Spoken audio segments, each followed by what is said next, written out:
വയനാട്ടിലെ എന്നൂരിലെ പൈതൃക ഗ്രാമത്തിന്റെ കുറച്ച് വിശേഷങ്ങൾ കണ്ടാലോ? പ്രൈവറ്റ് വണ്ടികളൊന്നും തന്നെ കടത്തിവിടില്ല. നമുക്ക് നടന്നു പോകാൻ സാധിക്കും. ഇല്ലെങ്കിൽ നമ്മൾ പോകേണ്ടത് ജീപ്പിനാണ്. ജീപ്പിന്റെ വാടക 320 രൂപ എടുക്കണം. പിന്നെ ഒരാൾക്ക് എൻട്രി ഫീസ് വേറെയും.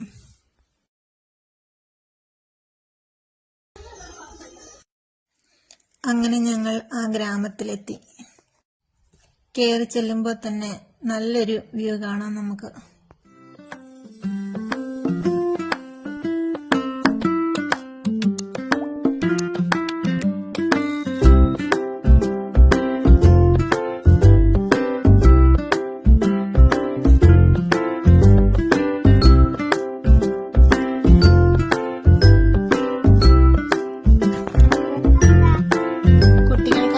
ചെറിയൊരു പാർക്കും ഇവിടെയുണ്ട്.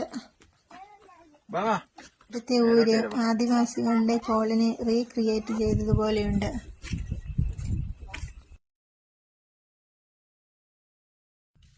നമുക്ക് പുറമേ നിന്ന് നോക്കിയാൽ തോന്നും ഇതെല്ലാ വീടുകളും ഒരുപോലെയാണെന്ന്.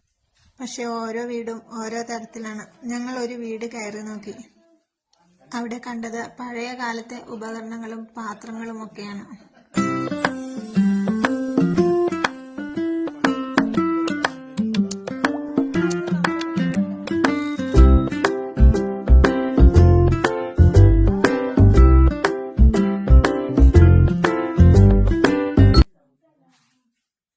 ഒരുപാട് ചിത്രങ്ങളും നമുക്ക് അവിടെ കാണാൻ കഴിയും.